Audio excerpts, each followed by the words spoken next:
It is a treat for me to announce our Peace Educator of the Year award. Every year, the Advisory Committee of the Center for Peace and Conflict Studies selects an Austin Community College educator to receive our Peace Educator Award. There are many, many deserving, but only one can get the award every year. I have the honor to introduce this year's recipient, my colleague and friend, Dr. Marcus McQuirter.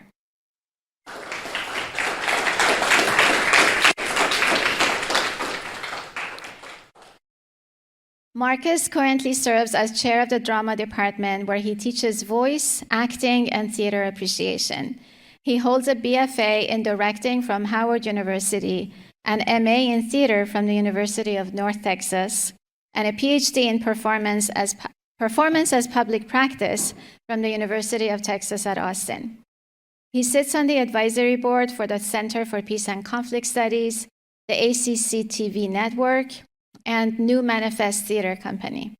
Professionally active as a stage director in Central Texas, his recent credits include works at Vortex Theater Company, Southwestern University, Hyde Park Theater, and of course ACC, Penfold Theater Company, and Austin Playhouse.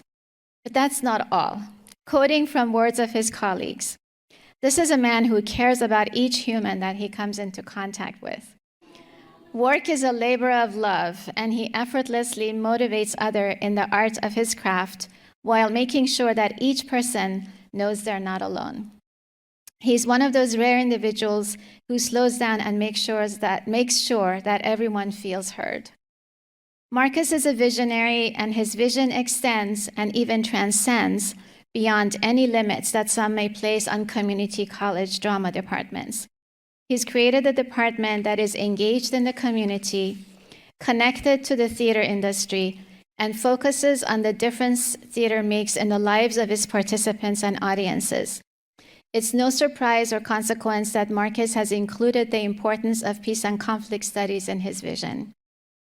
He encourages his faculty to become a part of its curriculum and to engage the students in meaningful ways that will undoubtedly impact their lives and the awareness of their responsibility as empathetic citizens and human beings. Marcus has been with us from very early on, and in fact was part of the group of faculty who in 2018 attended Notre Dame's Teaching Peace in the 21st Century Institute. He exemplifies how you can take your job and do peace building with it. Congratulations, Marcus.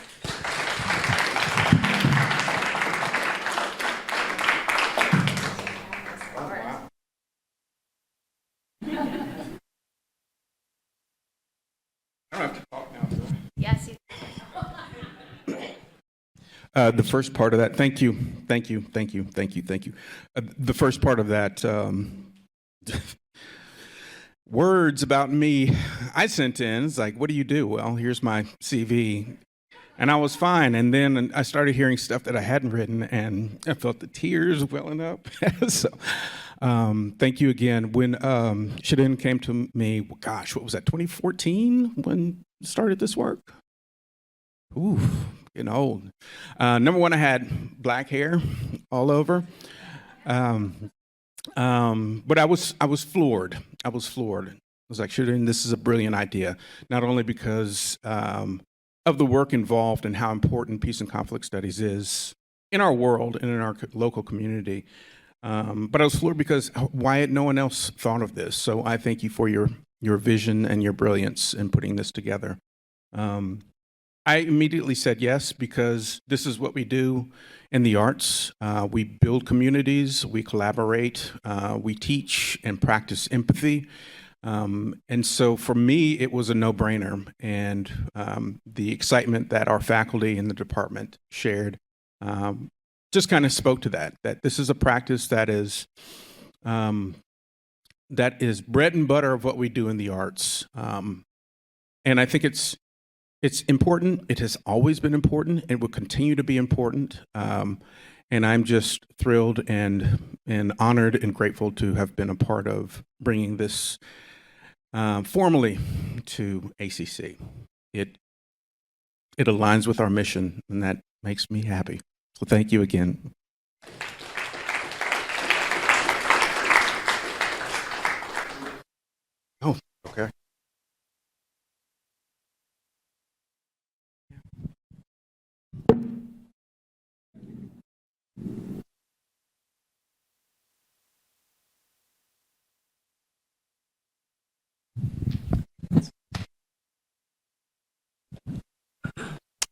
I do with my notes? Oh, here.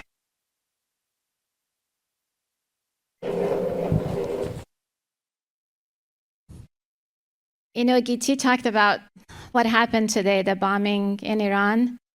And I keep thinking how in the midst of all the misery that's going on in the world, we can have these pockets of really happy and fulfilling, meaningful times together. So I really appreciate all of you for being here. Okay, so our next session, we wanted to move away from the panel format, and we have an in conversation kind of TV show format. So let me introduce who's going to be in conversation with Dr. George Lopez and with each other. You've already heard about George, so I won't tell you about him again. But let me invite the others. Is Sam here? All right, awesome. Okay, so Dr. Sam Greer is ACC's Director of Employer Outreach and Experiential Learning.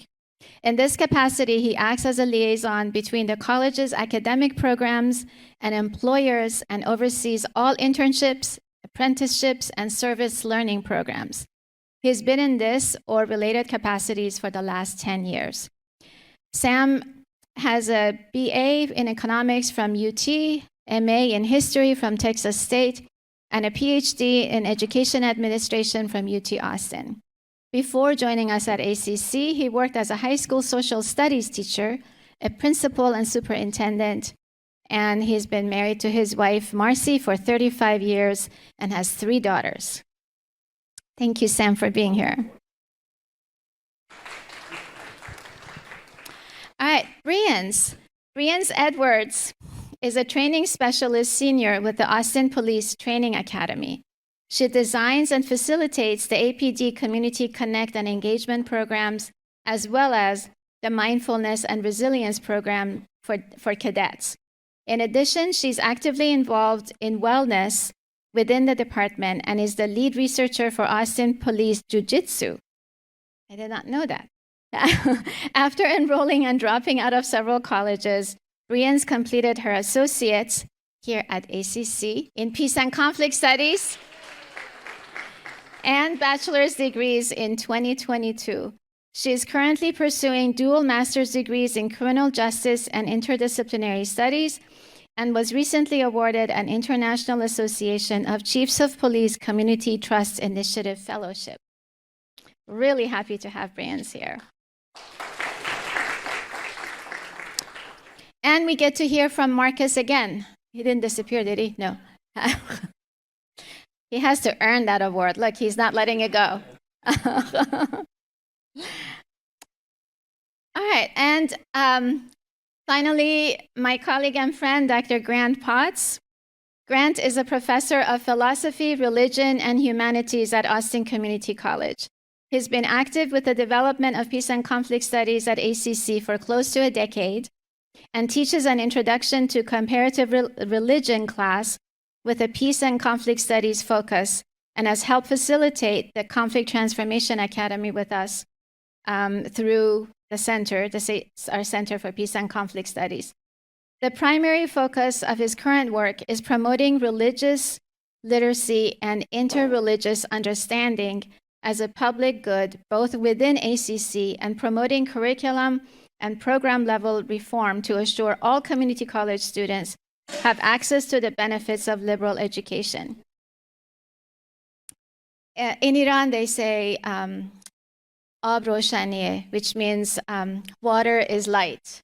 Yeah, so it's a good omen. It's a good omen, yeah. He is on the board of directors of Great Questions. We're talking about Grant again.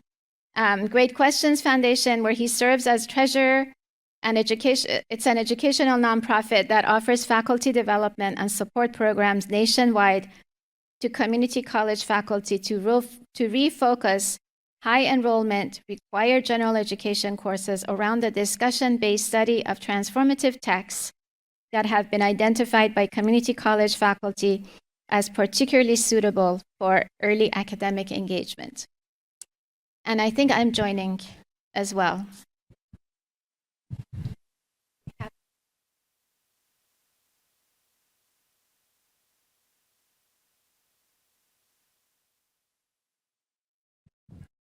So a reminder that because this is being live streamed, we need to all speak into a microphone. So we may have to pass them around.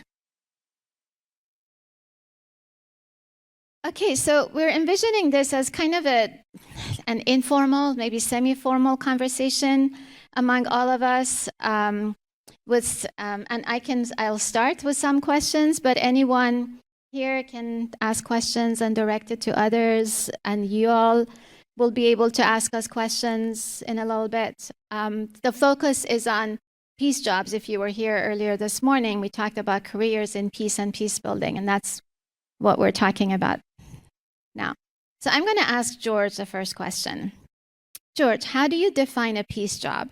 And what is the difference between a peace job and the traditional conflict resolution jobs that we think of, like being a diplomat, being a facilitator for restorative justice, being a mediator, and so on?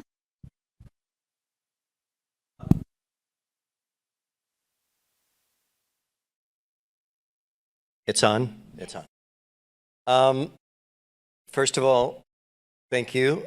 I feel a little overexposed here. Good colleagues here, and I get the first question, and I already knocked over my water. So I'm not sure I want to agree with the phrasing of the question, because there's peace jobs like diplomat, et cetera, mediator, and there's other jobs.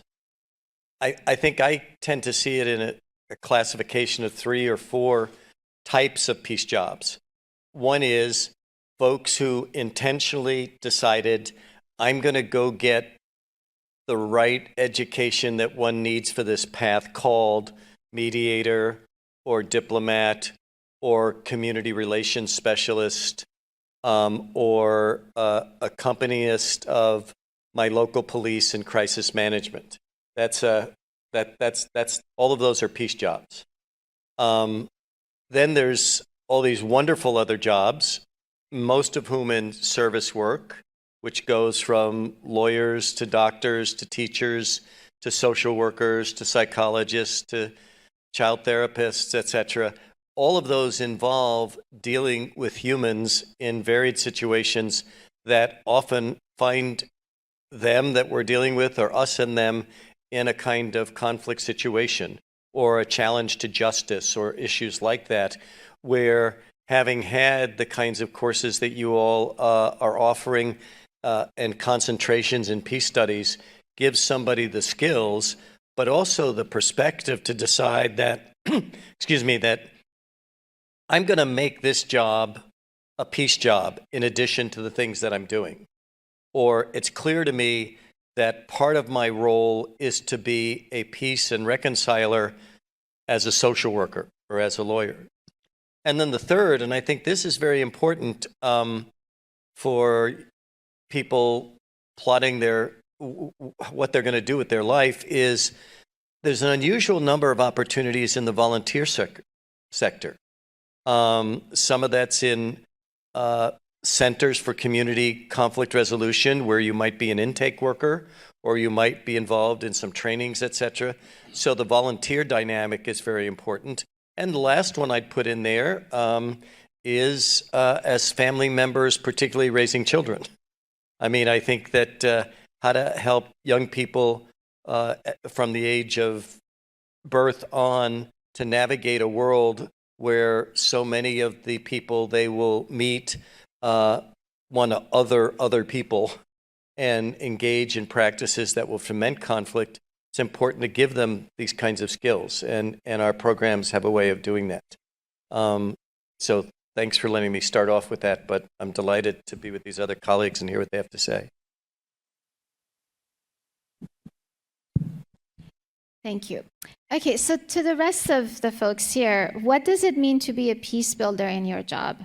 And how did you get started thinking of yourself as a peace builder? Or like, do you give yourself that honor of like calling yourself self-love, self-compassion, peace builder? I would say until I got the invitation to come back and do this, I hadn't thought about what I do on a daily basis as being a peace-building job. But the programs that I run are called Community Connect and Community Engagement. And the focus of those projects is really letting cadets interact with community members and build those empathetic relationships, which seems like it falls under the category. So I would say this is revelatory to me in how I think about the work that I do, but it is also entirely embedded in everything that I want to see come out of these programs. I find it so interesting that as someone who came to us interested in studying peace and conflict studies, and you sought out like using peace and conflict studies in law enforcement, you still didn't think of yourself as being a peace builder. It's a complicated space to work in. I was absolutely fascinated by the program, really happy to get my associates in peace and conflict studies. But I definitely came at it from when I originally went to school. I wanted to study conflict. I was an international science major, wanted to study conflict, did my study abroad in Egypt, just absolutely fascinated by how we construct the narrative around conflict and what resolutions to those conflicts might look like. Had no idea peace and conflict studies was a field. And when I eventually made my way to Austin and to ACC, to be very honest, the goal was to get the degree. Whatever the degree was, finish the degree, and then I can move on. But I was so interested in what I was learning and had worked at the police department as a 911 call taker. And then 2020 happened, and I had stopped working at 911, but all of the conversation nationally, internationally, was about policing and all of the issues with policing. So I had an in. I knew police officers. I had seen some really good police officers in Austin. So what was the problem? And what was the way that we could solve this problem? So because of your class, because of the work here at ACC, because of the contacts I had previously, I started sending really annoying emails. And it turns out being really annoying can open some doors sometimes. But my role ends up being much more of a bridge, being able to see the very community, there are issues, we need to solve them, and still being able to speak genuinely and honestly, and more importantly, listen to police officers and their perspective. So it is peace building, but so much of what I do is negotiations on every single day, or interpretation, right? Every single day, that I guess I hadn't stopped to think about what else to call it. I'm willing to stop talking now. Yes. I've never really thought of myself as a peacemaker. That doesn't sound right. A peacemaker. But I brag that I have the two most difficult jobs on the planet. I'm a teacher and I'm a parent. And I say those are the most important jobs on the planet because if you get either of those wrong, you screw up the rest of the world. Not just your children, not just your students, but they go out and spread whatever you get wrong. So I take it very seriously. And I think I'm with Brienz in that I never thought of myself as peace and conflict studies person, but I've always been interested in conflict. In high school, if there was a fight, I would run and watch, right? It's interesting. And I think it's, when we first started talking about how does drama and theater intersect with peace and conflict studies, my first thought was, well, particularly in the craft of acting, we study conflict and we look at ways to accelerate it, to intensify it, and we look at the root causes. And you go to any acting classroom and it's, what is my motivation? That goes to what do you want? So if you have two people in a scene and they're fighting, it's because each of them wants something different. And there's an obstacle in the middle. And I think from there, I can kind of pan back and then look at, okay, let's look at the opposite. If there's a conflict either between my children or between my students, I can look at it and say, okay, what do you want? What do you want? Is there a way for us either to give you both what you need, which is never, right? Or to make everybody 50% happy? And so I think that's kind of where I come into that conversation about peace and conflict.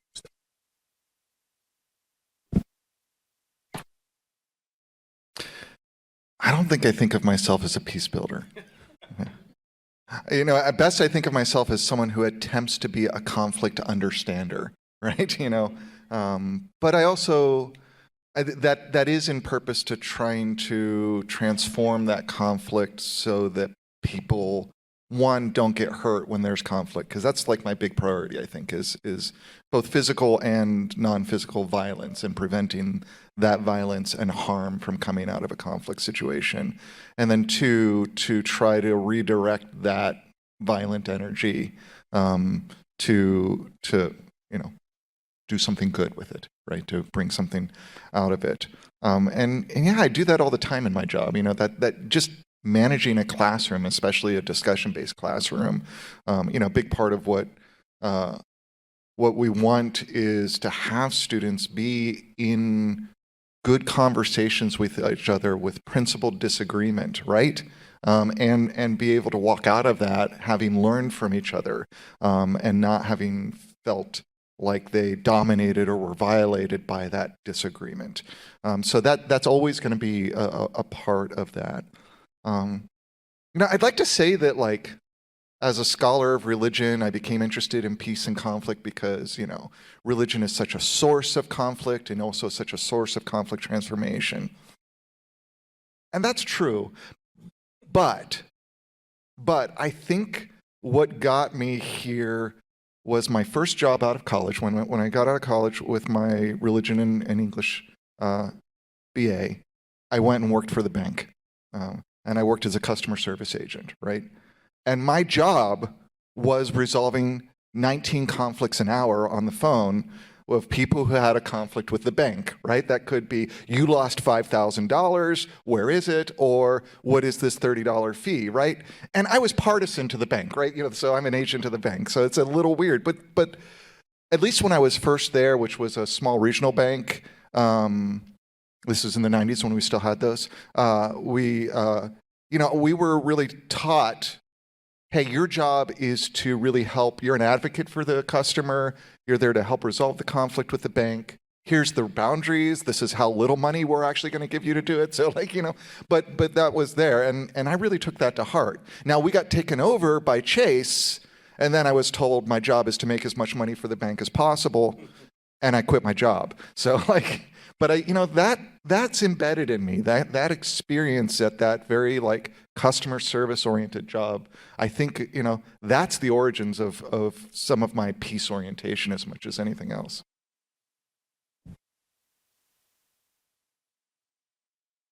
I also don't think of myself as a peace builder, but as a director at the college, one of my functions is both to build our employer base.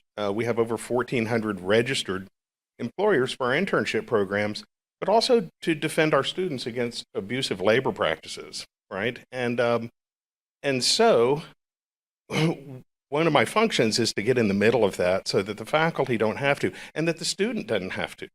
Although self-advocacy is part of what I'm going to talk about in a minute, being a peace builder sometimes has to do with educating our employer partners about expectations, but frankly, sometimes it has to do with ending, you know, being willing to end the relationship, and just say that this isn't a fit. You know, if you're not going to change these practices, I have a high standard of duty.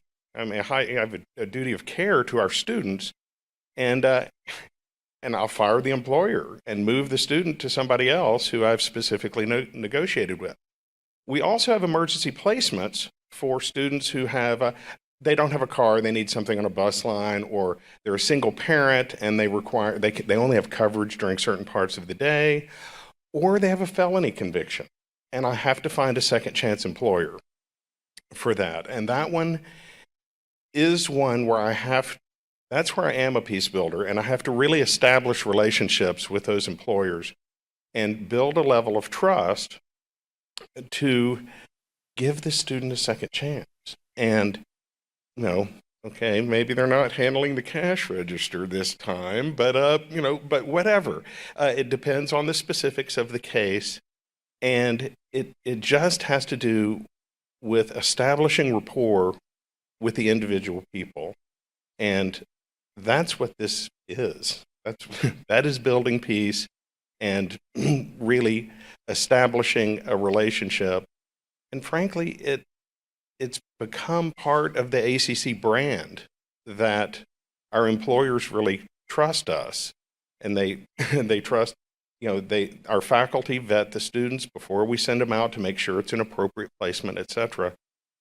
But so it goes both ways. So that's one of the things that I do. As far as the other thing is that every one of us who work at the college, we're all peace builders. That's part of our training and just our general understanding. You know, if you don't, you're going to get squawked at by somebody somewhere. So so anyway, so the college really is one of the most wonderful places to work, and we have universal values, I'm delighted to say. So anyway, let's have your next question. Thank you, everyone. I don't dispute that the college is a wonderful place to work.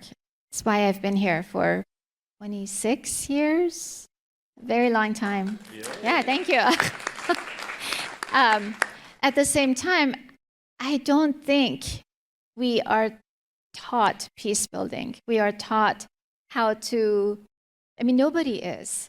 I'd say you're grows probably right, up? Sharon. It's probably conflict avoidance, just because Yeah, you just got to keep your head low. Yeah, just be nice. And Right, like, yeah. we do actually, Grant and I are part of the group that teaches the Conflict Transformation Academy, and our very humble mission, a goal at the very beginning was to change the culture of conflict in the college. Just kidding, it's not a humble, you know, it's a huge thing, but we wanted to change. We still do want to change, and we have more people on board to be facilitators and work with us, but we're not there. We're working toward it. We value it. I think the college values it. But we need to start that kind of teaching from the parenting. Some of you talked about being parents, and that was my own intro to peace studies. As a psychologist, I was interested in violence prevention. Started with bullying, and then saw that bullying was happening to children at their own homes too, not just at schools, through my research. So pivoted to some parenting work, and then took the opportunity to join the U.S. Institute of Peace and learn about what a peace and conflict studies program at a community college could look like. Yeah, we need to get there. Yeah. All right, so let's see, what question?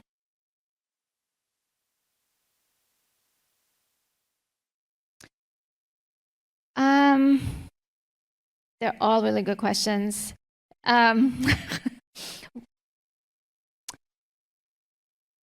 What advice to anyone? What advice do you have for people, especially college students, who are interested in peace jobs? What is a good way for them to get started incorporating peace studies and conflict studies into their career? You already kind of alluded to volunteering, starting with volunteering, but maybe something more specific too. I think we need to keep in mind that almost any kind of service learning opportunity will make some of the concepts we're talking with you all about in classes come alive. Sometimes they'll smack you right up the side of the head in ways that even our best teaching might not initially been able to help you with. But I think it's the lived experience of a sensitivity now because of the things you've learned in class. What am I looking for?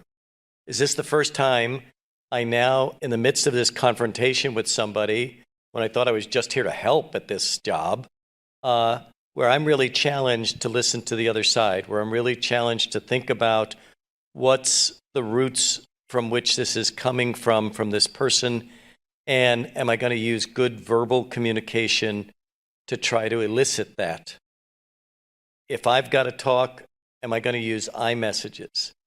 Am I not going to argue with this person the way I used to with my siblings saying, I know what you mean?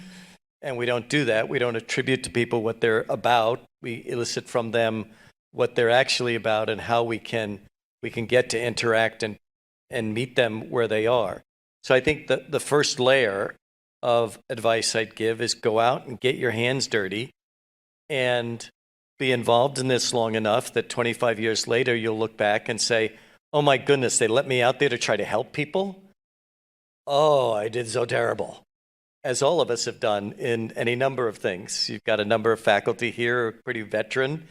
I'm embarrassed the way I think I taught in the 1980s, but I had to start somewhere. And we all do in these jobs. The other thing I think to keep in mind is a long view. They tell us now that you folks who are in your 20s are likely to have 3 types of careers or 3 different careers at 10 to 15 years a shot. Maybe it's butcher, baker, candlestick maker, but you're going to have different opportunities, and preparing yourself for a baseline of what you want to do in peace building, get ready to just pack that bag of tricks up and take it wherever life gives you an opportunity, like when they consolidate your bank and all of a sudden you say, when the tough gets going, go back to graduate school or something like that. Okay. Dovetailing off of what you said, I would say find what makes you curious. Find what you're willing to ask endless questions about, because that's how you build those relationships and build that trust to then, and the other part would be peace build everywhere, right? This is part of your SAT model is if we're changing the structure of everything around us, then everywhere you go, you have the opportunity to peace build. Rehearse. Practice. From an arts perspective, I always, at least mention to students, hey, have you thought about teaching? Not just being a teacher in a classroom, but there's a huge market for, is this dirty word, market? I'm sorry. Huge market for teaching artists. So I advocate saying, okay, put together some modular workshops because you never know who's going to call you. Police department might call you and say, hey, can you come in and do de-escalation workshops? Corporate might call you in and say, hey, can you do some team building, some collaboration workshops? So put those together ahead of time, and then practice. Also from my field, I think it's really important, and Sam, George, you touched on this. Practice listening, because listening is essential. And in acting classes, this is what a good actor does. You listen and you react. And it helps with those communication skills and really getting to the root of what's going on in a situation. Why is this person on the phone with me so angry? Well, if you don't listen to them, you're never going to know. And then also for my field, improv. Because those 3 careers that you're going to face, there's going to be some dancing in the very beginning. You're going to have to stay on your toes, and as you listen, react and practice empathy. So I'm going to go against conventional wisdom here at ACC and say stop worrying about your job. But I mean that in a particular way, because I think instead of worrying about what job you're going to get, worry about the work you want to do, right? So that's the first thing. Think about the work you want to do. And so I think about a piece work. And that can help you think then about what are the types of jobs that could do that. But think about the work you want to do. And then secondly, I'm going to echo what George said, which is then that gives you a sense of, say, all right, what are the service learning classes that help me do that kind of work? What are the internship opportunities that help me do that kind of work? And I think through that, you discover both the skills and the opportunities in the industries where you can do the work you want to do. And I think that's so thinking of it that way. And then third, take advantage of the gift you have in your general education curriculum. A lot of times you look at that and you think, oh, these are just these required classes, why do I have to take them? They are there to provide the kind of comprehensive education of yourself as a human being that allows you to be a peacemaker, that allows you to do that kind of work. So take advantage of them. One, take those classes enthusiastically, pick the ones that really speak to you. But secondly, always think about them on your own. Maybe journal, maybe reflect for yourself. How is what I'm getting in this class, even if no one else recognizing it, how does this fit into that work I want to do? I want to add to some of what everybody has said so far, but particularly kind of circling back to what Brienz said about how sending lots of emails and being annoying can pay off. Find the people, send those emails. You don't know, just tell people what you're interested in. And then you'll find someone who finds your email delightful and inspiring instead of annoying, and they will respond to you, right? Yeah. But really, as a student, and maybe even today, not so much today, but till recently, I was reluctant to tell people what I was interested in or what I wanted or what I aspired to, because that's too much. Holding myself back. Don't hold back. Tell everybody. Even if you have a half-baked idea of what you're interested in, you take a class in government, you get really interested in something, tell anyone who will listen to you about it. You don't know who's going to say, take a look at that. I'll connect you to that person. I'll connect you to that internship or service learning opportunity. Just put yourself out there until you find the person who finds you delightful. Mm-hmm. And I would like to add to that, and onto what Grant and George both said. My job is inherently transactional, so it's exactly what Shirin was just talking about. And right now we have 750 service learning students. We are looking to dramatically expand and develop an infrastructure around volunteerism. And really adding support for students who want to reach out into the community. And of course, we have about 400 interns loose on the city in various capacities today. And so if a student is interested in any of these things, speak to your faculty. And the faculty have resources, even if they don't know it, right? They can come to our office, the Office of Experiential Learning, and we'll help. We will reach out and organize something for you. So that's our function here at the college. So would be delighted to help with that. I want to tell students, don't apologize for taking your professor's times. It's our job. I get so many emails like, I'm so sorry to bother you. No, this is my job. So ask, bug us. You're not bugging us. You have no idea how excited we get when And that's why they pay us. Yeah, right. That's all I had to say. Oh, I'm sorry. We, as teachers, we get really excited when students ask us questions. We just do. Why? We're nerds. We love our subject. We love our field. A lot of us are old, so it's like I got to do something with what I've learned from my mistakes, and I'd love to pass it on to you. So yeah, we are eager to answer those questions. I'd like to open this up to all of you to see if you have questions, comments for anybody on the panel. Bring it on. Maddie, do you have a mic?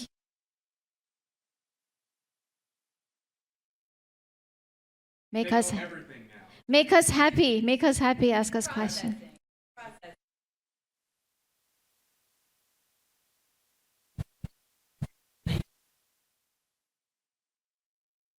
So I'll just share a little bit of my history of what got me here today. And what I advise to my students is be kind of eclectic. In other words, my path had some relationships, but all over the place. Started in psychology, going on to grad school, first interested in justice, then I got interested in, biases, and then understanding conflict, did some mediation, and ended up going to law school after my doctorate and whatever, and I just kept building on lots of different interests. So the more interdisciplinary, the bigger picture that I've developed for myself, the more it's easier for me to see opportunities that you can do things in this area. And so I say, no matter what area you're going into, always constantly be that lifelong learner that wants to find ways of connecting with different disciplines and finding ways not just be so maybe siloed into I've got to focus on the word peace, but how with my interest can I keep learning and building and opening breadth besides depth of what I do and find ways of increasing those conversations. So I just want to throw that idea out there. Thank you.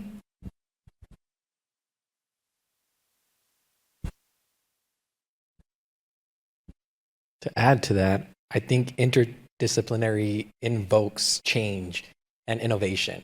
So in whatever area you are passionate about, when you bring different careers and different lenses to your passion, you innovate and you create something that was not there before that is needed.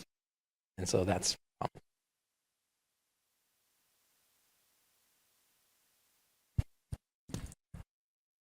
Thank you. Just a quick question. I often have conversations with students who are having a conflict with a professor or a boss, so a relationship where there's a power dynamic, and I feel like there's often a common theme is how do I bring this concern forward with someone that can impact my future? So just wondering what your thoughts are on that. Okay, well, I will tackle that one. One of the things that we are that we're really trying to expand general knowledge of is the National Association of Colleges and Employers Career Competencies. This is the artist formerly known as soft skills, but this is where like huge companies like General Electric and Boeing and Ford Motor Company got together with University of Michigan and Stanford, et cetera. And it has to do with the skills that they want every single college graduate to have, regardless of major and regardless of degree level. This is what they want all of their entry-level employees to have, and you're going to see a trend about peace and conflict in these. Communication, clearly, teamwork and collaboration, critical reasoning, the career development, career professional development, meaning managing your own career, lifelong learner, professionalism, and that has to do with resolving conflict professionally. Leadership is how you actually can collaborate, even from a support position, but to solve problems for your employer. And then two that were added after we all went to school. One is digital literacy, and the other one is DEI, diversity, equity, and inclusion, which we now have to call intercultural fluency because of our legislature. But the point is that's not quite everything. And from an employer's perspective, that one had to do with they were just tired of like, dang, Fred, you can't say that at work, right? And so you have to go to a Saturday HR seminar or some such. But it has to do, when I spoke to CEOs at tech firms, and they would say, look out at my workforce. Yeah, Eric, what do you see? Well, Eric, they're all white guys between the age of 25 and 32. That's right. I'm missing business opportunities out there because of the lack of diversity. And they need to know how to work with all sorts of people and rise above that. And so and resolving conflict at every single point is part of their own professional development, but is also just part of the smooth functioning of any employment situation. And so And power differentials are inherent to those sorts of systems. And so they have to learn their own institutional culture and how to work within it. And you also have to learn how to work with your superior. If you're having an issue, you have to be able to advocate for yourself. That's the communication piece. That's part of leadership. That is a part of your own professional development. You have to learn how to advocate for yourself. And that is, of course, going to be resolving conflict is inherent. I mean, there are certain inherent conflicts in life. Landlord-tenant, management-labor. These are inherent conflicts that it doesn't matter how smooth the relationship is, there is an inherent conflict built into the relationship, and you have to learn how to navigate those. So that is something that all of these employers have told all of the colleges, we need you to inculcate your students with these skills to be able to maneuver into the workplace.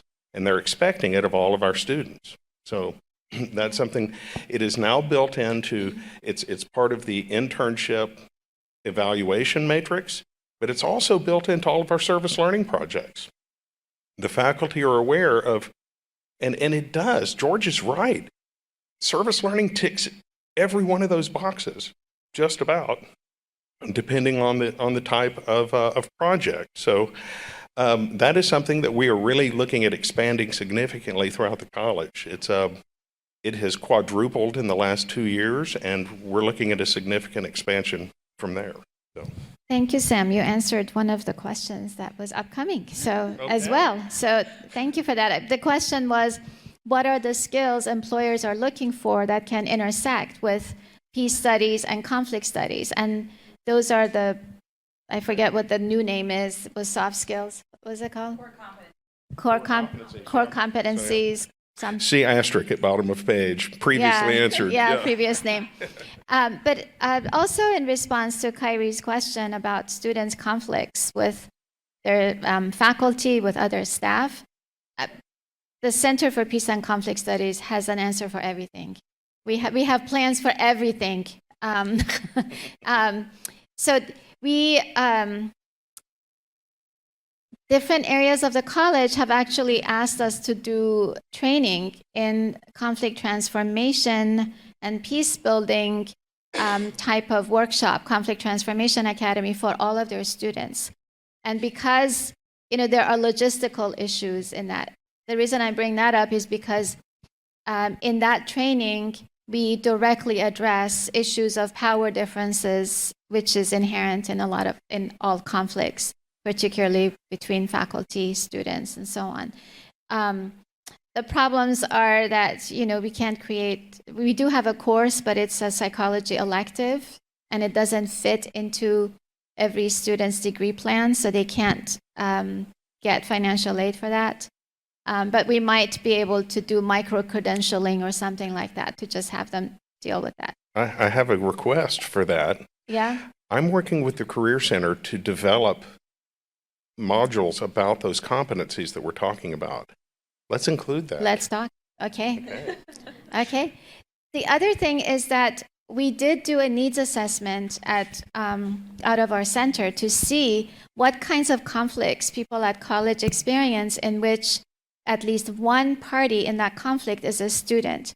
And based on that, what we are proposing is to have a conflict consultation office. So students, they don't have to make it like an official complaint. Students said, I don't want to do that. I don't want to go the official route. Just come and say, I have this conflict. What do I do with it? And a lot of times, if they had the skills, if they were able to get help from someone who had those skills, they'd be able to communicate and not have a conflict escalate. There's so many things that could be solved by talking the right way, communicating about the conflict in the right way. But yeah, those power differences can be toxic in conflicts. I think one thing I'd say to address your question, Kyrie, is that if you have power, don't think your good intentions are going to take that off the table, right? And I think for especially a lot of faculty, that's a hard pill to swallow. They love their students and they think they're doing what's best for their students, and they can't see how the inherent power differential that you're controlling the future of that student through the grading is shaping your interactions, whether you like it or not. I don't know if that's helpful to the student who's on the other side of that differential, but I think as people who are often on the side with the power, it's something we have to remind ourselves however much we love our students, however much we care about them, however much we say yes, like all the things we want to do, we also have power, and that's not going away. And you can't just erase that through some techniques. You can intend to it. You can account for it. You can do your best to try to mitigate it, but you have to accept that reality. Yeah, amen to that. I mean, as a department chair, we see it a lot, right? Conflict between students and teachers, between team members, and how do we negotiate that? I think one of the most important things that we can do in positions of, if you can call middle management leadership, right, is to remember that we're in a learning community, and that's one of the things I think it can help to mitigate. If it's just you versus that student, and even that language versus, then the power is going to be there, and the power dynamic is going to play into it. If you can start to triangulate, bring in other voices, even, and we've experimented with things like at the beginning of the semester. It's just logistically difficult, but sitting with students first day of class, okay, let's talk about syllabus. What do you want to change? What do you want to see on here? And we have, our institutional and departmental and state mandated and accreditation standards that we have to hit, but there's a lot of flexibility. And if from the very beginning, as you found and create this learning community, you were including student voices in the creation of that place, they're going to feel a little bit more empowered.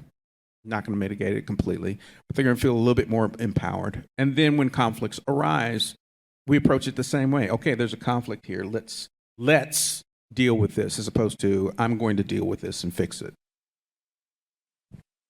As a student, I'm just taking notes at this point. Finals are coming up. This is very exciting to me. Thank you.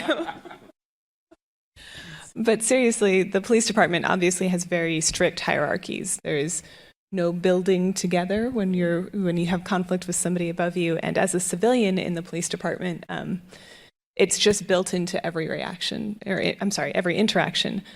I find personally that being very professional and respectful will mitigate a lot of the potential for miscommunication.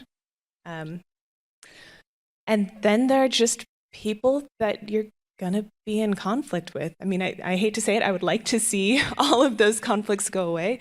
But I think it's just true. There are people you're going to be in conflict with, and I think building yourself a community of people that you feel supported by when you can't avoid those interactions has some value, and just making sure that you are within yourself behaving in the way that you would want to see somebody else behave. Yeah, and kind of back to what you said, Marcus, too.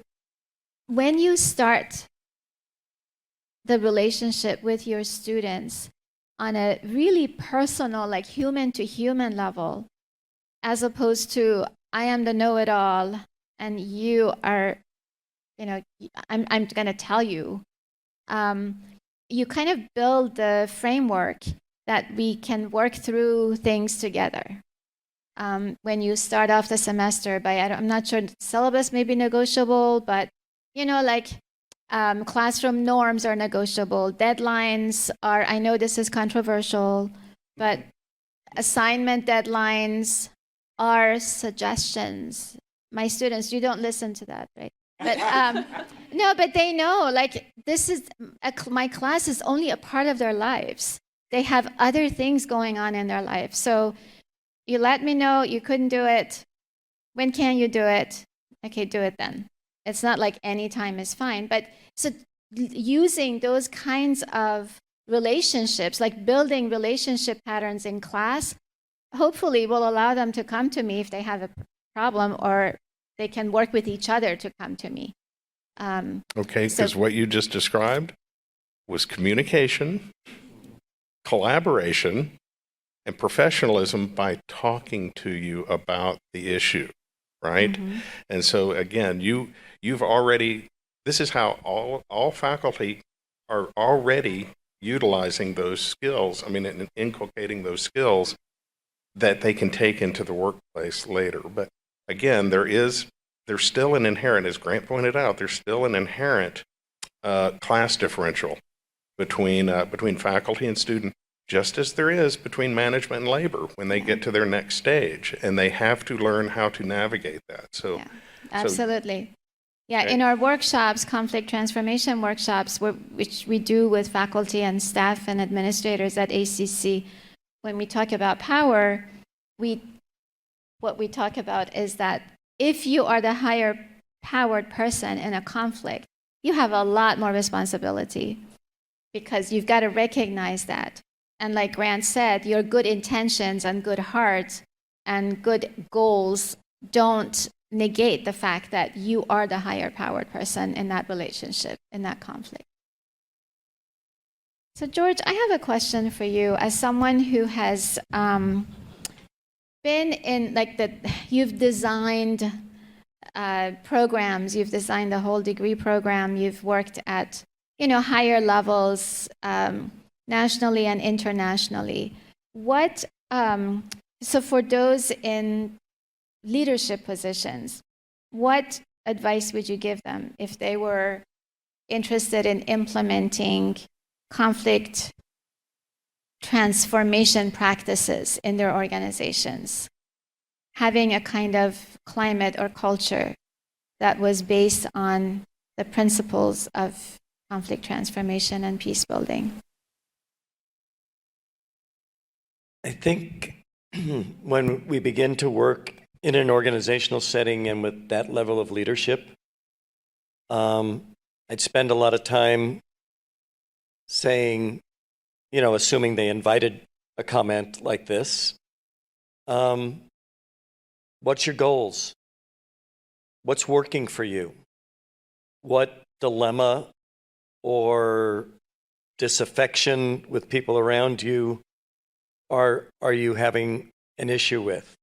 In other words, it's very important with people in a power dynamic, very different from hopefully us and with our students in the classroom, where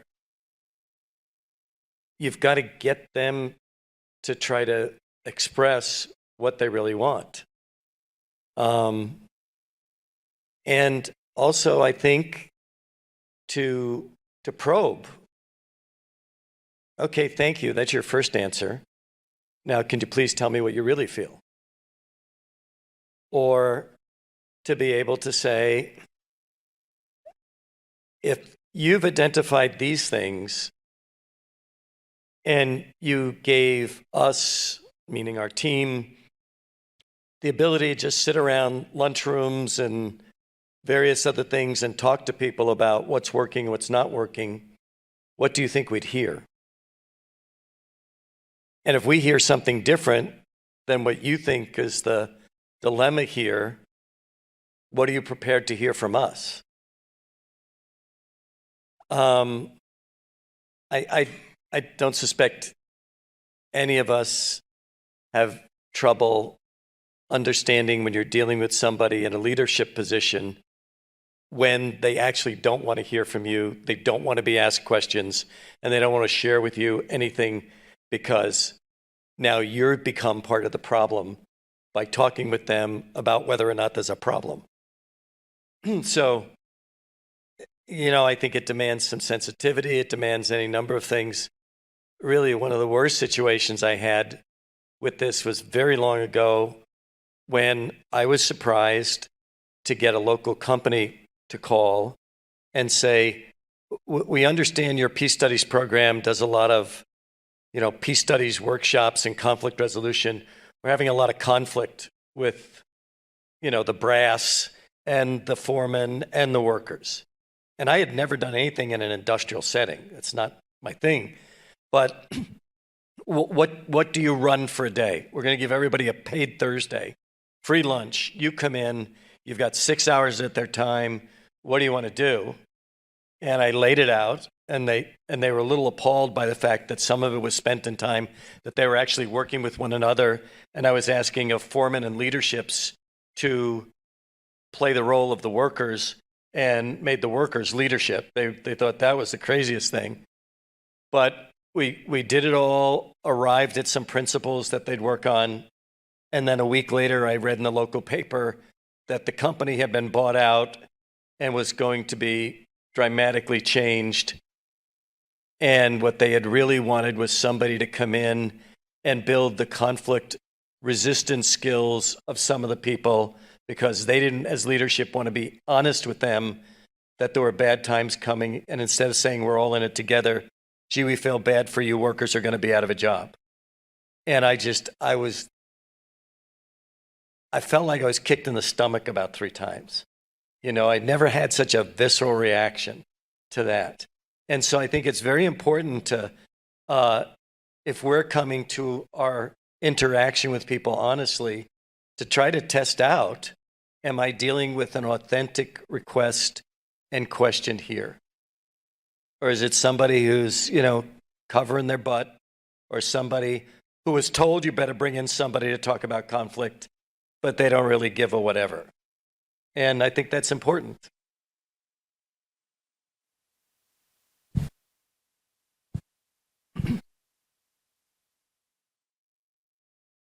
There. Yeah, we're on.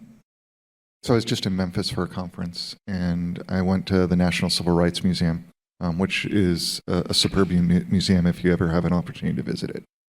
And I was struck, this is echoing off your note, at how much, as you walk through that and you're exposed to, the events of the civil rights era, the language of peace was used as a weapon against civil rights advocates, and how much, people who were calling for justice were positioned as disruptors, as people who were creating violence, as people who were fighting peace.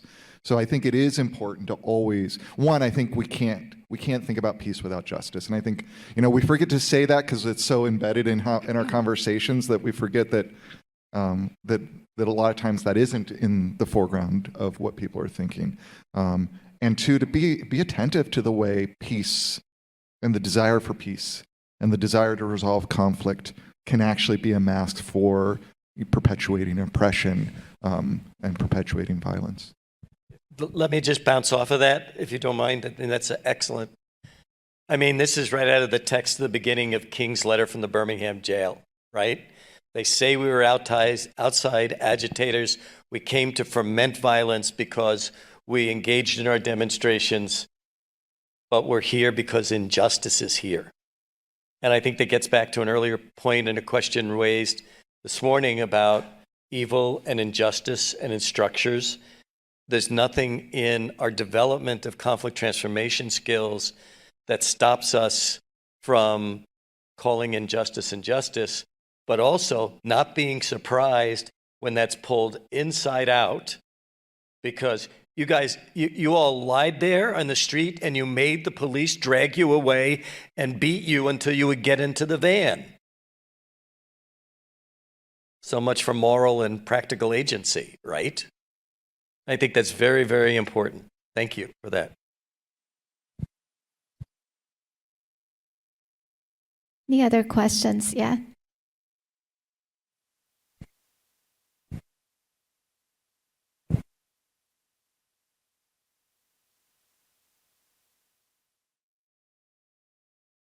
Listening to y'all just now, I realized that the power elite might co-opt peace building at a performative level.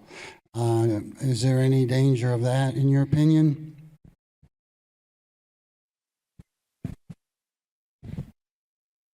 Absolutely. Well, and again, if you just look at it from my perspective in employer relations, to George's point, what makes a bad employee?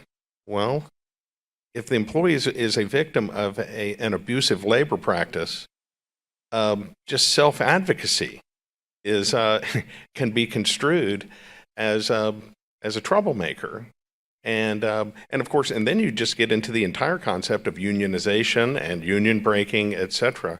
But that's something again that we're trying to educate our students to be able to self-advocate, to recognize in that particular case abusive labor practices, but really any kind of conflict and how to resolve it, and having the resilience and the ability to resolve the conflict by recognizing the tools that are available. And that could be some sort of infrastructural tool like a grievance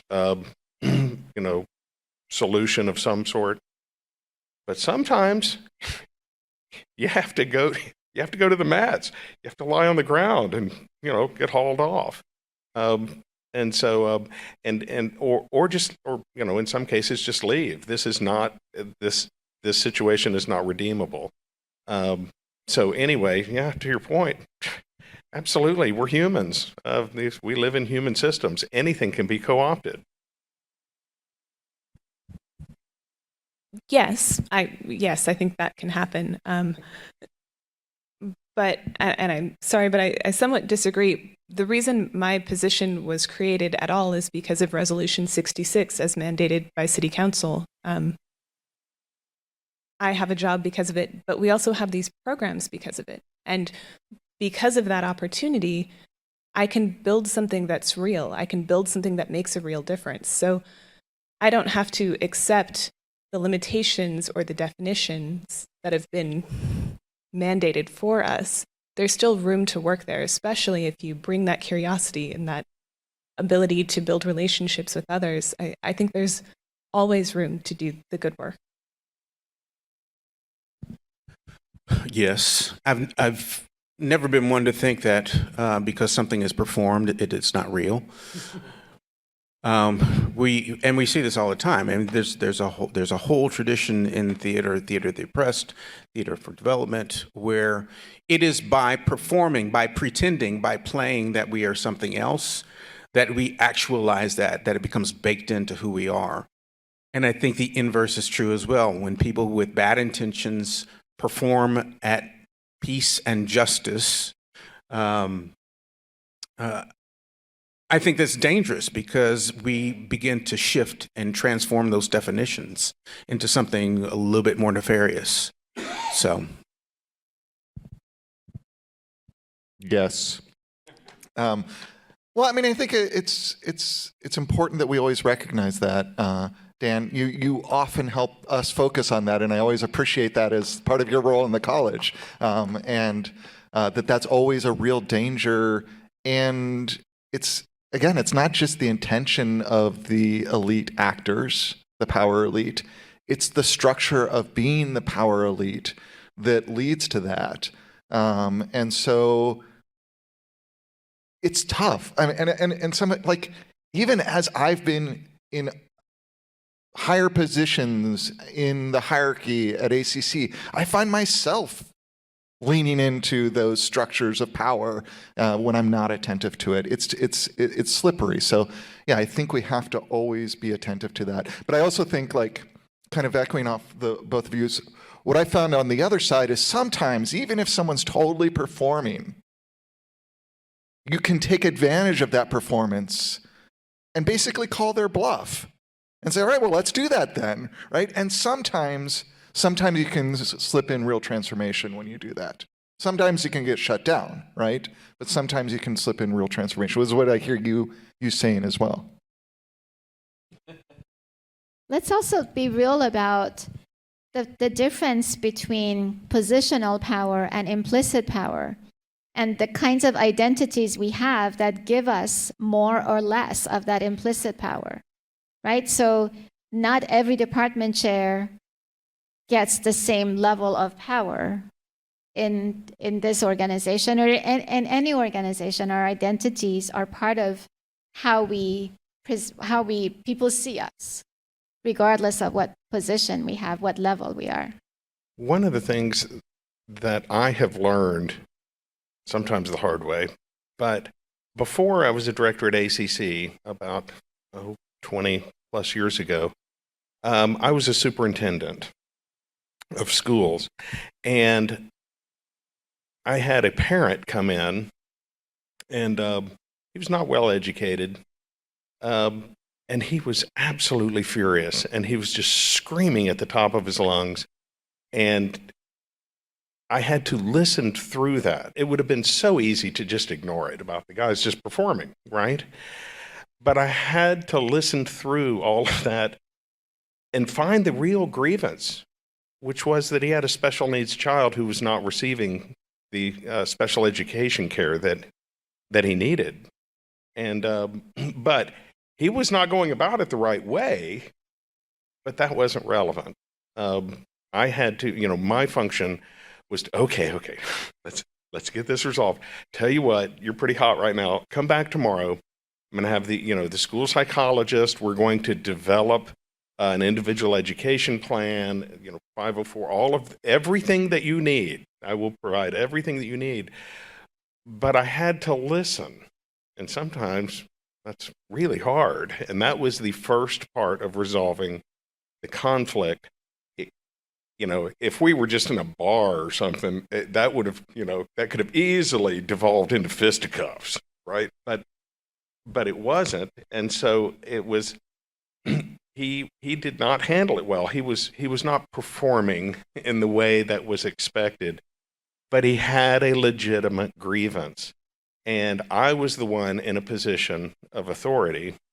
And actually, it was after I'd done my PhD at UT, and I did do critical race theory. And I did learn, and I'm exactly who that's for, by the way, because I was a white male in a position of authority. And I had to recognize how I could potentially be contributing to institutional racism. And there it sat right in front of me in the chair in my office. And so I had to learn my way through that. And that was the valuable lesson to me. As the authority figure, I had to learn to listen. And everyone does have an equal perspective that we need to learn to listen through. So that was my life lesson. Thank you. I want to do a quick check with my team. Do we end at 2:00? 2:15. 2:15. Okay, thank you. There is a question over there. Yeah. I appreciate all the stories, and so I was kind of thinking about this self-advocacy piece of it. Excuse me. And so a lot is placed onto our students, and obviously the director, if you working with companies, can kind of be a middleman to make sure that our students are treated well and our students are learning these skills.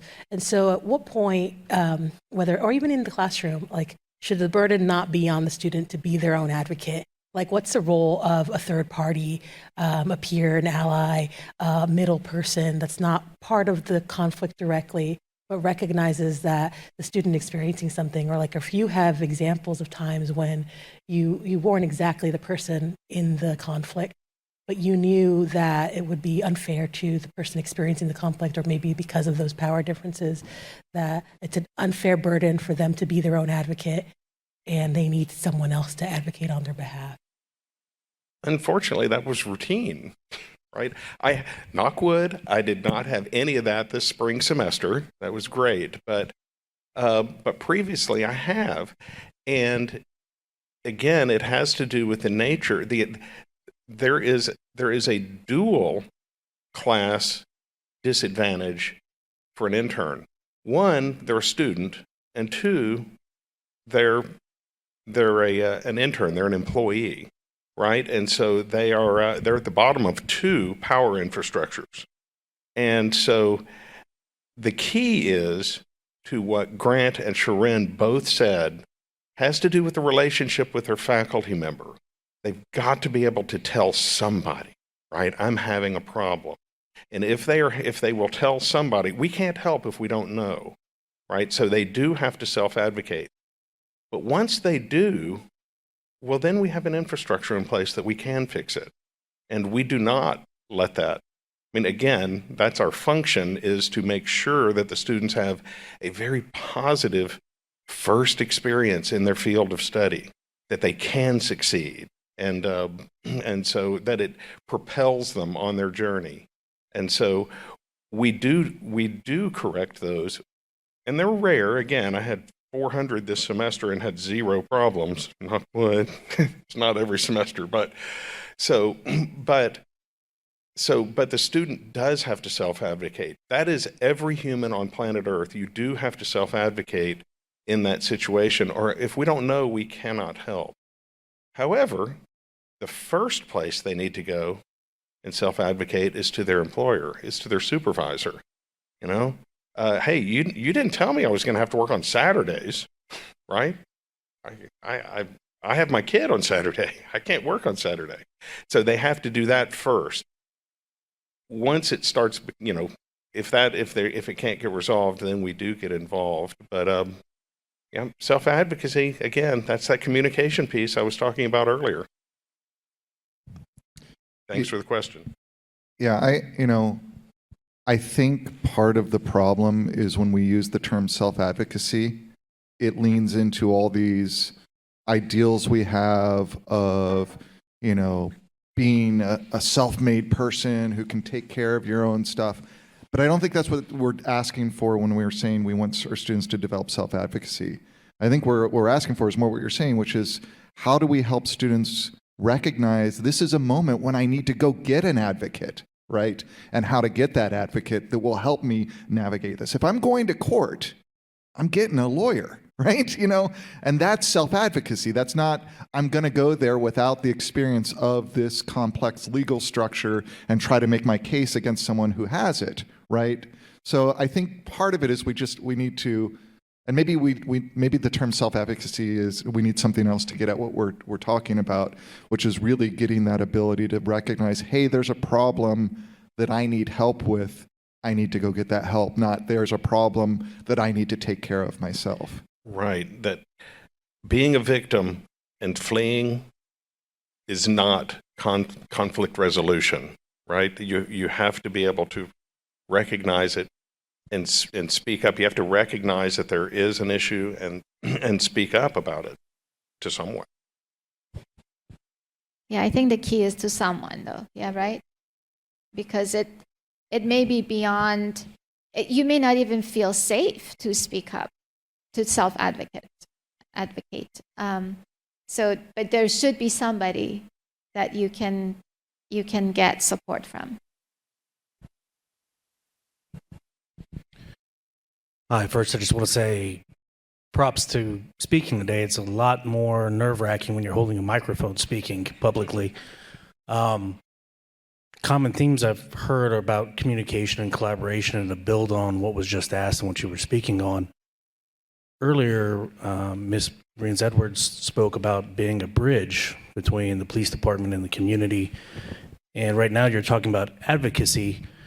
And I'm kind of curious about, in regards to listening, right, and hearing people, do you think it's easier to be a conduit to sort of communicate how people feel and what their voice is to folks where there's inherently going to be conflict versus them having conversations directly, right? Community having conversations directly with the police who may be in their neighborhood policing, and it doesn't look like what the community wants it to look like, or the police are received the way that they would hope or is different than how they had intended or expected when they started.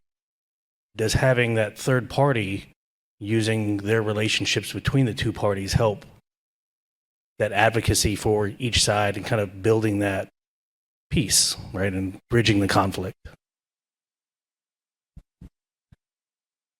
That's an interesting question. I think it depends where you are in the situation. I think having people speak directly to each other is always a good idea, or I want to think that it's always a good idea, but there needs to be a level of trust and that feeling of security that you're talking about. People need to feel safe to have those direct conversations. So one of the things that we do is use nonprofit organizations. We bring them in and we ask them to help us understand what the populations they serve are experiencing and what some of the issues that they see working with the police department. Because a sexual assault survivor may not want to come in and talk to police cadets about how police officers handled their interview poorly. If somebody does, then I'm happy to create the space for them. Having that firsthand account for cadets is really important. They can really start to empathize in a completely different way when they can have that direct connection. But we have to make sure that people have trust that they will be treated well in that situation. And I would say specifically the person with less power, in that case the victim, feels like they will be treated well and they have the psychological and emotional safety to have those kinds of conversations. I'm not an expert, but I have worked with Brienz over at the police department, and I think the work they're doing is important and significant. And it's not a one-way conversation, right? Even as a third person in the room, as a facilitator, I'm learning from those cadets. I'm gathering information from them. I think also to your question, I think just as human beings, we're social creatures. And I think as peace and conflict advocates, peace and conflict, we defend that space where there is trust. I think that's kind of our charge. Whenever you can get two people who are in conflict into a space together, I think it's up to those of us who value peace and conflict studies is to defend that space that this is going to be safe. We do want you to have this conversation. My name is Bennett, so I'm not in it, but I'm going to defend everybody's right and capacity to utilize this space. And I think when you get, it can work nefariously as well. But I think when you can get a majority of people in the space to say, okay, we're going to stay chill, we're going to talk about this, we're going to work towards a solution instead of working towards winning, each of us winning, I think it can be super productive.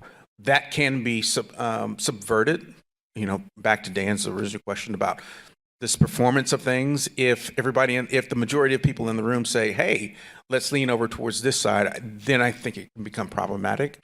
But I think as students of peace and conflict, we should again defend this space. We should be champions of this space.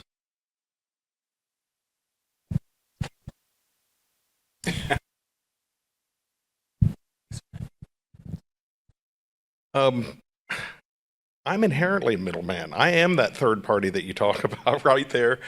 And sometimes it is not appropriate. Again, I mentioned that an intern is at the lower side of two different power structures. And if they're having a conflict with an employer, which involves an abusive labor practice of some sort of misunderstanding that the student is unhappy about, it's not always healthy. I mean, it's a lot easier to have a third party, either the professor or myself, resolve that. Working with the student, they could be right there, but it's to Grant's point, is that I would be the advocate, right? That because there is no power differential between me and the employer. We're peers, and so there can, there's no negotiation there. They're just merely education about expectation, and so it's not always appropriate to put, if you will, the victim and perp in the same room. It has to do with educating, and most of the employment issues that I deal with are resolved. I just look, it was a misunderstanding, but this particular situation, again, she's a single parent and she only has coverage during this time, etc. If this isn't going to work for you, let me know. I'll find somebody else and I'll move her to a place that is that's more accommodating, for example. But so it's not always the self-advocacy that I'm talking about has to do with just telling somebody that is on your side of the scale. So thanks for the question. George, do you have something you want to add? As in at 2:12, I'm the final comment, as in that. I'm going to go back to something Grant said about the basic courses, and finding in them the skill sets that they're trying to teach. Since you've been kind enough to let me spend the day with you, I will say that I went to a small Catholic liberal arts college in Western New York, essentially to play baseball, basketball, and meet girls. I did 2 out of 3 pretty well, but I was as Brooklyn as you could get. So in my first day in English literature class, when they asked us to talk about the book was required reading to come into that course, I said, hey, you know what? Let me tell you, this guy, James Joyce, I think he's got some things going for him here. And the wonderful English prof kind of looked down the table and said, thank you, Mr. Lopez. Can you come see me after class? I really want to talk about your insights. And I thought, okay, I'm going to write my mother immediately and say, they love me here. I thought I'd be a star, and I am, right? So she sits me down, and she says, I think from some of the written things you did for the reports coming in, you've got a lot of talent. But we have a public speaking class that's usually for juniors and especially people that are going to go into business. I want you to go down the hall with me and see if we can get you in there, probably next semester. And I thought, oh, gee, thanks. That's pretty good. Thank you. There's no more helpful thing to me than I've ever done in peace or any other work or being a successful faculty person than that particular required course. Who would have thunk it? I certainly didn't, but the people knew. To read, to write, to do the arithmetic, and to learn how to speak. All of this is part of being a peace builder. Thank you for letting me share that. All right. Maddie, can you tell us what's happening next, please? You're not on. Yeah. So after this, we're going to be heading upstairs for the arts performances in the recital hall. So for those on the live broadcast, we're going to cut for a little bit as we transition over into that space.